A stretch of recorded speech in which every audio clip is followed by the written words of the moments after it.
bien, merci. Comme l'a présenté Claire, effectivement, nous sommes architectes, ou on passe de le devenir. Donc là, ce soir, d'habitude, c'est vrai qu'on présente des choses peut-être un peu poussiéreuses dans des colloques et des présentations publiques où il y a des chercheurs. Donc ce ne sont pas toujours des personnes en blouse blanche, des personnes un peu comme ça, poussiéreuses et compassées. Ce qui est peut-être intéressant de présenter ici à travers notre travail, donc les quelques images que nous allons vous présenter, c'est peut-être que ponctuellement, effectivement, en marge de l'activité de recherche et de développement qu'on peut avoir au laboratoire, il nous est donné aussi d'avoir, je ne dis pas une activité de création artistique, mais effectivement, il y a certains aspects de ce travail de recherche qui finalement nous échappent quelque part et concourent à la création ou à la réalisation d'objets qui sont un petit peu en dehors des sentiers battus. Alors pour commencer ici, c'est vraiment les figures imposées, on va dire, hein, c'est des exercices de modélisation traditionnels, dont quelques-unes de ces images ont été réalisées d'ailleurs par des architectes qui sont devenus après architectes par la suite, donc des travaux comme ici la cathédrale Saint-Jean, la maison Thomassin, donc ça c'est des modèles 3D absolument classiques qui ont été réalisés donc, dans le cadre de ce travail de modélisation patrimoniale qui prend place au sein du laboratoire. Mais à côté de ça, effectivement, nous avons des activités, d'autres activités, c'est-à-dire que pour servir cette création d'images et cette assistance à la conception, on va essayer de plus en plus d'utiliser des outils innovants, soit des choses qu'on développe nous-mêmes en termes vraiment de développement informatique, comme ici nous avons développé une partie de programme qui a permis de construire finalement ce modèle 3D du vieux lion. Donc c'est un modèle paramétrique qui va permettre effectivement par une description extrêmement simple des objets architecturaux de construire des objets 3D qui ressemblent à la réalité. Une des autres activités du laboratoire, alors vous le savez peut-être pour ceux qui nous connaissent, effectivement tout ce qui concerne la photo aérienne à l'aide de drones, ballons dirigeables, etc., des choses de ce genre-là, par lequel nous instrumentons des outils vraiment de toute dernière génération qui vont permettre effectivement à partir d'une série de photos prises sur site de construire des objets 3D.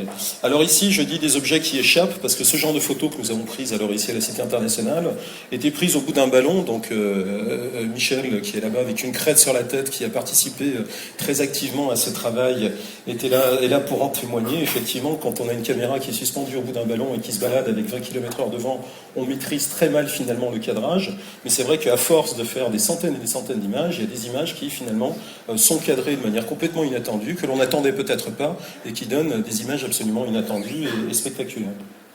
Donc ici toujours la Cité internationale, ça c'est une commande en fait, hein, donc on a pu expérimenter un petit peu le parc volant du laboratoire. Donc ça c'est une campagne toute récente qui a pris place il y a 2 semaines à Vintimille, on est en Italie où on utilise ce genre d'engin qui est en bas à droite, que l'on utilise non pas simplement pour le faire voler, mais effectivement les photos que cet appareil va prendre vont être utilisées pour construire un modèle en 3 dimensions du théâtre romain que vous voyez en bas à gauche, de manière extrêmement détaillée, étant donné que l'université de Trente, qui nous a commandé, qui nous a passé commande pour ce travail, exigeait donc à l'issue de cette campagne une résolution du modèle 3D que vous voyez ici sous forme de nuage de points inférieure à 5 mm.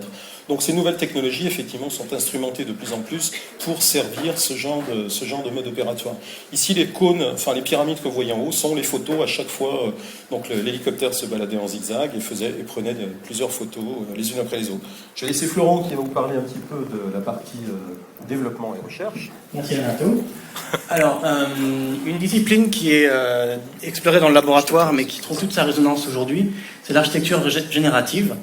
Alors, par exemple, dans ce cas-là, on a donné un jeu de règles très bête et tout simple à suivre à un programme informatique, et il a généré des images d'architecture, des architectones, et il manque une image là. Et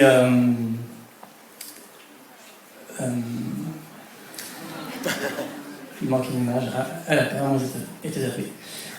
L'idée de ces programmes génératifs est de délivrer une très grande famille de formes possibles et d'utiliser cette famille comme un champ exploratoire, comme des outils d'aide à la décision et également, comme dans ce cas-là, comme des machines que l'architecte pourrait régler pour obtenir des formes désirées. Ici, c'est un exemple d'analogie que l'on pratique au laboratoire, c'est-à-dire de donner une matière à une échelle à des formes issues de ces algorithmes génétiques et qui donc, une fois matérialisées, trouve une résonance dans l'esprit du concepteur qui peut y voir soit un bâtiment, soit une sculpture, un objet à penser. Ici, un résumé du travail que nous faisons effectivement à partir de photos pour construire des objets 3D à partir de photographies. Donc ici, on va se servir de photos soit à partir de campagnes terrestres, soit à partir de campagnes aériennes, à partir des outils volants qu'on vous a fait voir tout à l'heure. Donc on va s'en servir pour construire des modèles en 3 dimensions et pour texturer ces objets en 3 dimensions. Alors pour ce genre de technique, on a utilisé, comme vous le voyez, des ballons gonflés à l'hélium, donc comme c'est le cas ici, sous lequel est attachée une nacelle, des petits hélicoptères. Vous voyez qu'ici on a effectivement un appareil photo que l'on balade. Alors ici on est à l'hôtel de Sully à Paris. Donc simplement on va utiliser ces campagnes photo aériennes pour venir construire des modèles 3D et les texturer de manière appropriée. Alors ici on a encore les mains de notre Michel National, qui contrôle effectivement la nacelle, la tourelle de l'hélicoptère ou du ballon. On a un retour vidéo évidemment qui permet de contrôler l'image, de prendre des photos et effectivement à la demande.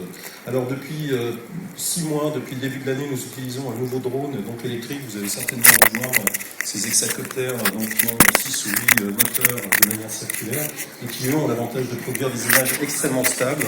Alors ici à la prison Saint-Paul à Perrache, dans laquelle on a fait quelques rushs sur les œuvres qui sont exposées en ce moment. Ici, nous sommes à l'abbaye de Saint-Michel-des-Cuchas. Ce qui est intéressant, c'est de voir les images en avant et après, avant à gauche, avant post-traitement numérique, qui permettent en fait de lisser les trajectoires filmées à l'aide du petit hélicoptère. Et puis on a eu la chance de participer aussi à la mise en place d'une petite animation sur le Festival des Nuits Sonores, donc quelque chose que vous avez peut-être vu. Donc là, c'est terminé, il n'y a pas de bug normalement. Voilà, donc ça va être. On a terminé.